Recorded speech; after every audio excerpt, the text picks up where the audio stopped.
আশ্বিনের শারদ প্রাতে বীরেন্দ্র কৃষ্ণ ভদ্রের অনির্বচনীয় কণ্ঠস্বর রেডিওতে বেজে উঠলেই বাঙালির জীবনে সূচিত হয় মহালয়া। বন্ধুরা, এই রেডিওতে মহালয়া শুনে ভোরবেলা কার কার ঘুম ভেঙেছে? কে কে শুনতেন মহালয়ার এই ভোরবেলা রেডিওতে এবং জেগে বসে থাকতেন মহালয়ার জন্য, গোটা রাত অপেক্ষা করতেন? বন্ধুরা, অবশ্যই কমেন্টস করে কিন্তু জানাবেন। বাঙালির কাছে এই মহালয়া অন্যতর তাৎপর্য নিয়ে হাজির হয়। তার আগে মহালয়া তিথিটির মাহাত্ম্য এবং পিতৃপক্ষের অবসান, দেবীপক্ষের সূচনা লগ্ন মহালয়া হিসেবে কিন্তু চিহ্নিত হয়। এই সন্ধিক্ষণ মানব জীবনের জন্য গুরুত্বপূর্ণ। মহালয়া অর্থাৎ মহান যে আলোয়, এই কথাটির ব্যাখ্যা নানাভাবে কিন্তু করেছেন অনেকেই। যেহেতু মহালয়া থেকেই দেবী দুর্গার আবাহন মুহূর্তটি চিহ্নিত হয়ে যায়, তাই অনেকের মতে দেবী স্বয়ং হলেন এই আলোয় বা আশ্রয়।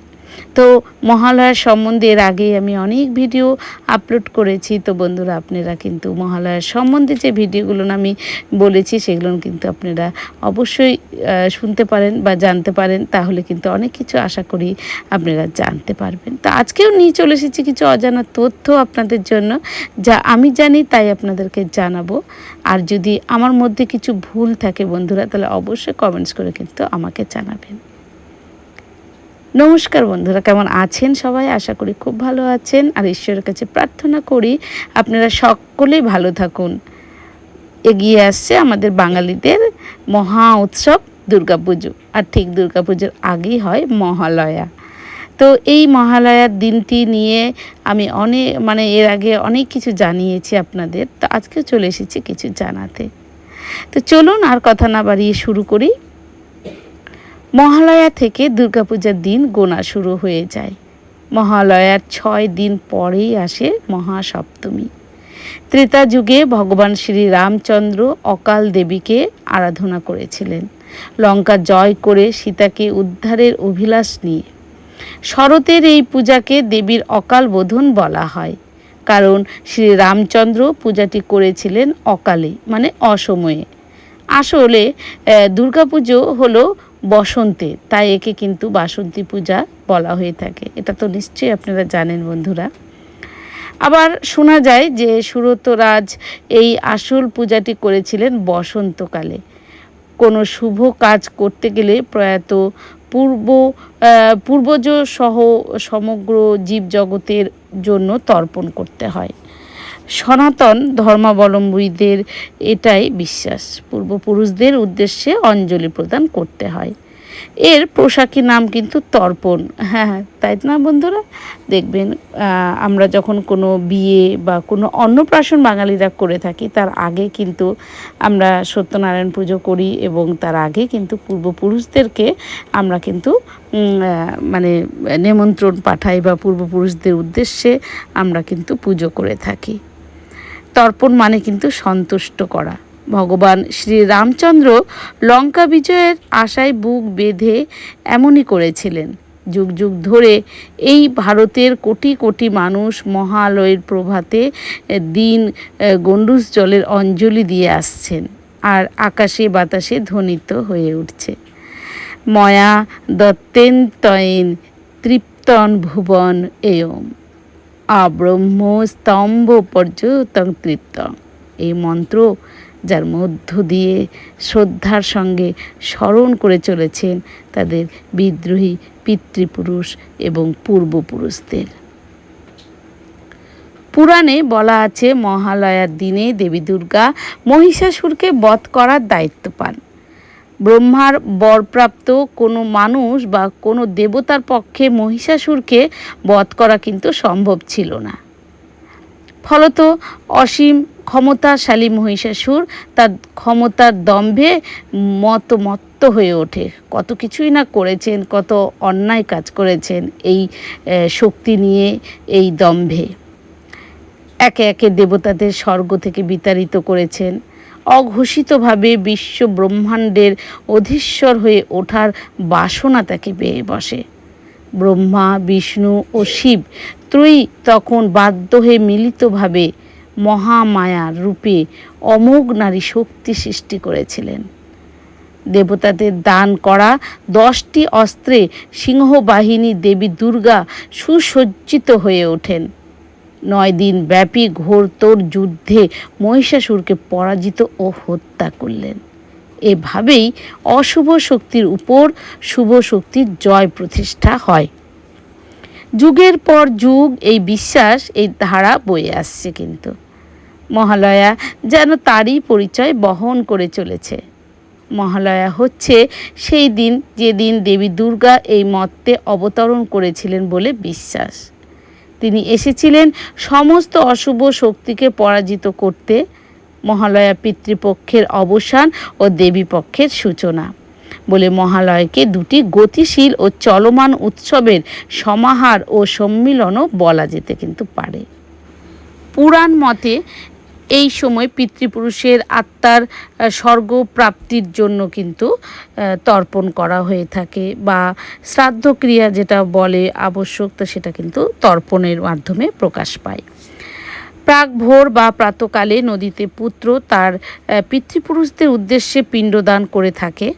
আসলে তার জল ও খাদ্য প্রদানের চেষ্টা, ভিন্ন আর কিন্তু অন্য কিছু না। মানে আমাদের পূর্বপুরুষরা যারা আমাদের আর পৃথিবীতে নেই, পিতৃপুরুষরা আমাদের ছেড়ে চলে গেছেন, তাদের উদ্দেশ্যে এই দিনটিতে আমরা জল আর অন্ন প্রদান করি তাদেরকে। এটি একটি চোখে জল আসার মতন এবং গা শিউরে ওঠার মতন ঘটনা। দেবীপক্ষ মানে হচ্ছে দেবীকাল। দেবী দুর্গা প্রধান পূজার 7 দিন আগেই মর্তে আসেন। 4 দিন ধরে চলা মহাপুজোর দিন গোনা শুরু হয় মহালয়ার পূর্ণ লগ্ন থেকেই। আর সমগ্র ভূভারতে পূজার ঢাকে কাঠি পড়ে যায়। হিন্দু মতে ভাদ্রের অমাবস্যা থেকে পূর্ণিমা পর্যন্ত সময়কালকেই দেবী পক্ষ বলে মানা হয়। বিশ্বাস করা হয় হিন্দুদের জন্য কোনো পবিত্র কাজ করার শ্রেষ্ঠ সময় নাকি এটাই। উত্তর ভারতে অমাবস্যা পরবর্তী 9 দিনকেই নবরাত্রি হিসেবে পালন করা হয়। অমাবস্যার শেষ দিনে দুর্গা প্রতিমার চোখ অঙ্কিত করা হয় বা চক্ষুদান করা হয়। মহালয়া অন্য এক জায়গায় বর্ণনা করা হয়েছে, যেমন মহাভারতের কাহিনীতে দাতা কর্ণের মৃত্যুর পর তার কৃত শুভকর্মের জন্য তিনি স্বর্গপ্রাপ্ত হন। সেখানে কর্ণ ক্ষুধার্ত হলে তাকে প্রচুর সোনা রূপা দেওয়া হয়। তিনি জীবিতকালে সকলকে তাই দিয়ে আসতেন। ক্ষুধার্ত কর্ণ হতাশ হন এবং খাবার চান। যমরাজা তখন বলেন, জীবিতকালে কর্ণ মানুষকে কেবল সোনা দানই দিতেন, কিন্তু পূর্বজদের কখনো খাবার ও জল দেননি। কর্ণ নিজের অজ্ঞতা প্রকাশ করেন ও ক্ষমা চান। তখন যমরাজ তাকে 14 দিনের জন্য মর্তে ফেরত পাঠান। কর্ণ মর্তে এসে মানুষকে খাবার প্রদান করেন, পূর্বজদেরও খাদ্য উৎসর্গ করেন, মানুষের আসল প্রয়োজনটা অনুধাবন করতে পারেন। অনেকে বলেন এই 14 দিনও মহালয়া হিসেবে চিহ্নিত হয়ে আছে। মহালয়ার প্রভাতে বা ভোরে আকাশে বাতাসে ধ্বনিত হয় মহিষাসুর মর্দিনীর আগমনের গান। আর এই সময় থেকেই আমরা ভাবতে থাকি যে মা আসছেন, আর আমরা আনন্দে ভেসে উঠি। মর্তধামে সকলের ক্লেশ দূর করেন মা এই সময়। মহালয়ার পূর্বপুরুষদের উদ্দেশ্যে বছরে একবার জলদান করা হিন্দু মতে অত্যন্ত আবশ্যক হিসেবে কিন্তু বিবেচিত হয়। কারণ প্রেত লোকে এই কদিন আমাদের মর্তের হিসেবে কিন্তু 1 বছর, এটা জানেন তো বন্ধুরা। আমাদের 1 দিন আর ওনাদের হচ্ছে 1 বছর বলে বিশ্বাস করা হয়। আর পূর্বপুরুষরাও নাকি সামান্য জলের প্রত্যাশা করেন এই পূর্ণ লগ্নে। সূর্য, চন্দ্র, পৃথিবী সব একে অপরের অত্যন্ত খুব কাছাকাছি চলে আসেন। তো মহালয়া এক যেন অফুরন্ত বিশ্বাস, অমোঘ বিশ্বাস এবং পূর্বপুরুষদের প্রতি আমাদের দায়িত্ব কর্তব্য পালনের জন্যই কিন্তু এই মহালয়ার তর্পণটি করা হয়। বন্ধুরা, মহালয়ার তর্পণ করুন। আর পূর্বপুরুষদের প্রতি এই যে আমাদের তর্পণের মাধ্যমে তাদেরকে কিছু খাদ্য এবং জল প্রদান করা হচ্ছে, আমরা দান করছি, এটা কিন্তু অবশ্যই করুন। বন্ধুরা, মহালয়ার সম্বন্ধে রামচন্দ্রের মহালয়া এবং কর্ণকে নিয়ে যে মহালয়ার যে তর্পণের যে কথাটি, সে কথাটি কে কে জানতেন আর কে কে জানতেন না অবশ্যই কিন্তু কমেন্টস করে আমাকে জানাবেন। আর আমার জানার মধ্যে যদি কোনো ভুল থাকে তাহলে সেটাও কিন্তু কমেন্টস করে জানাবেন, কারণ জানার কোনো শেষ হয় না। তো বন্ধুরা, আশা করি এই ভিডিওটি আপনাদের ভালো লেগেছে বা আপনারা অনেক কিছু জানতে পেরেছেন। যদি আপনাদের ভালো লেগে থাকে বা উপকারে লাগে তাহলে কিন্তু অবশ্যই চ্যানেলটি ভিডিওটি শেয়ার করবেন আপনাদের পরিচিতদের মধ্যে। আর যদি খুব ভালো লেগে থাকে তাহলে অবশ্যই লাইক কমেন্ট শেয়ার করবেন তো বটেই, আর তার সাথে সাবস্ক্রাইব করে রাখবেন আমার চ্যানেলটি, বেল আইকনটি ক্লিক করে রাখবেন, যাতে আমি এর পরবর্তীতে যখন কোনো ভিডিও দেব আপনাদের কাছে নোটিফিকেশান চলে যাবে আর আপনারা সহজেই সে ভিডিওটি দেখে নিতে পারবেন। বন্ধুরা, আপনাদের সাহায্য ছাড়া আমি এক পাও এগোতে পারবো না, তাই আশা করব আপনারা আমাকে সাহায্য করবেন এবং ভিডিওটি শেয়ার করবেন।